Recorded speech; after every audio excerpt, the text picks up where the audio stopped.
Can I just stay in this time? I don't want to do more.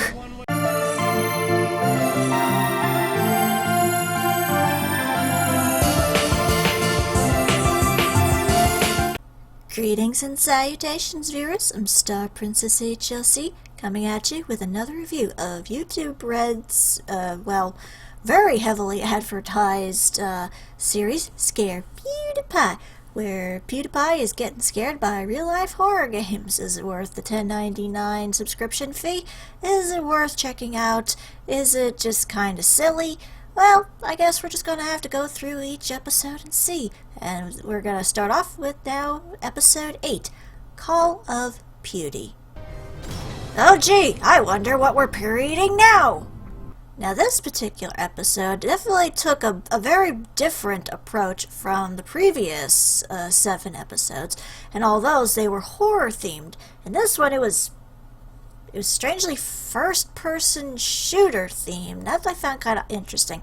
Like, I know Pewds had done Call of Duty games in the past, but the fact that he was doing a real-life Call of Duty game seemed kind of weird to me, considering, well, it's not really horror themed, it's an FPS. There's a difference. I mean, I guess you could say, like, war is a horrible thing for anybody to go through. It's violent, it's bloody, you lose a lot of people, and it's like real life actually scary. The fact that people come out of that so different than when they first went in tells you how bad war can be.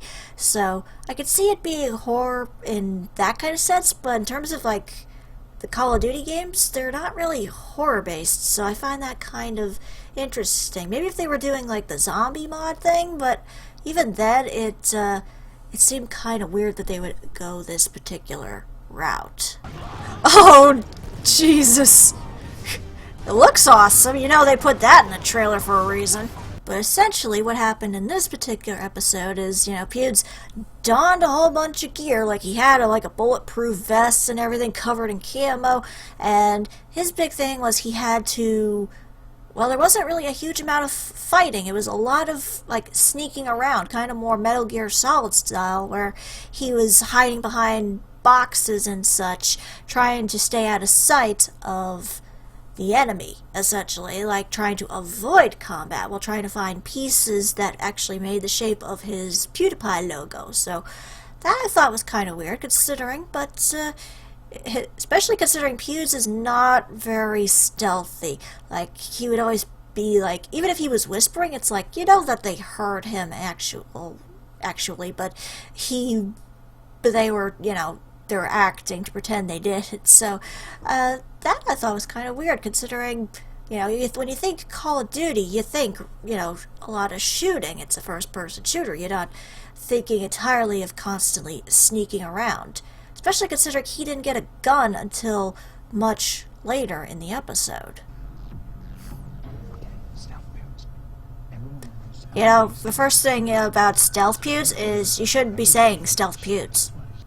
Also, for some reason, they actually put in the loading screens for Call of Duty. That I thought was kind of weird, too. It's like, well, okay. This kind of slows down the pacing a little bit, like in games, but okay, nice little touch there. Convenient he was wearing a camo hat during this, isn't it? Oh god, they even have the loading screens! No, not the loading screens!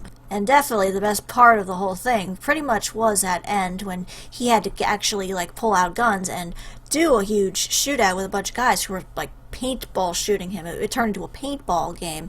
It was kind of weird that way, but his reactions to getting shot at and everything was kind of funny. Although, you know, it was like, you know, he was probably missing terribly, and they were just playing along with it. But it was kind of entertaining to watch Pewds, like, try to be a war hero, as it were, and then running away from explosions and such.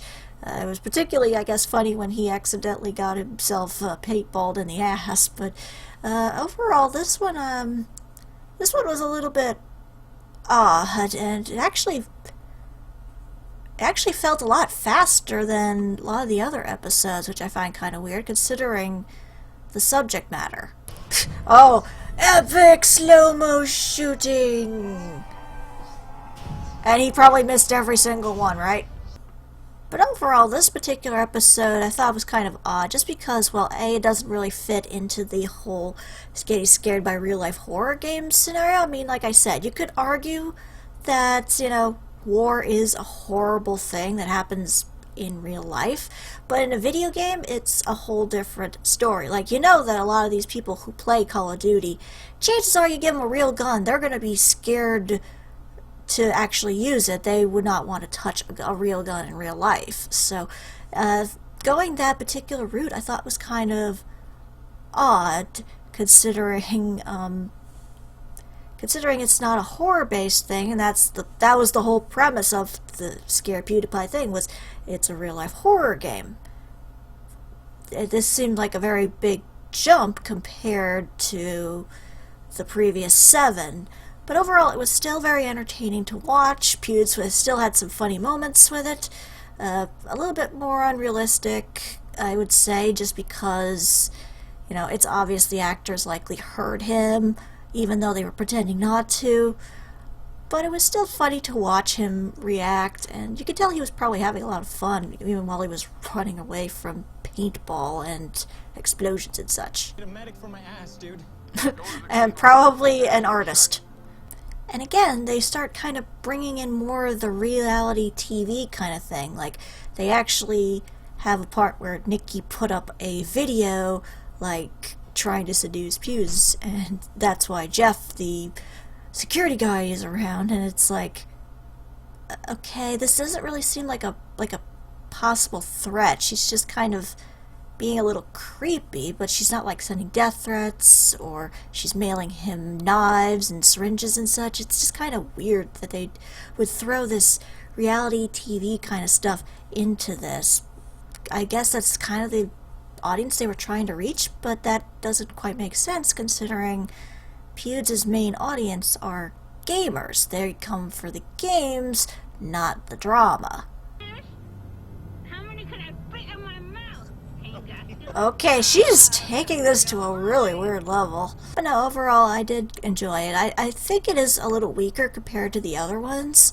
Like, I don't know, this one felt a little bit weaker compared to, like, even the last episode, with episode 7 with the Outlast stuff, just because, maybe because it was focusing on a different genre than what you sign up for. But I still enjoyed watching it. It was kind of funny seeing Pewds embarrass himself a little bit in combat. It was entertaining still, but I still feel like it was, at least from my personal opinion, because all these reviews are of my personal opinion, I feel like it was a bit weaker than the previous stuff. Like, I felt this one was kind of a little lower compared to what we've been seeing thus far, so. But overall, it was still fun to watch. Yeah. Pretty much that's all I can really say about it. It was still fun to watch, and I really gave my thing, like, an FPS in the middle of horror just seems very odd to me. I don't know. But like I said, it's, take it for what you will. Either way, it was still entertaining to watch, and I'm still curious to see what the last 2 episodes are going to be like, considering, we're almost done with this series.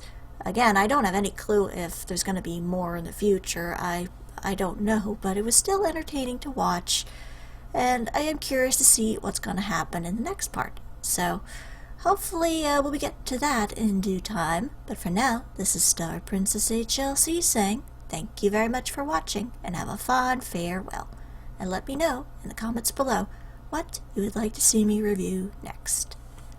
Bye bye!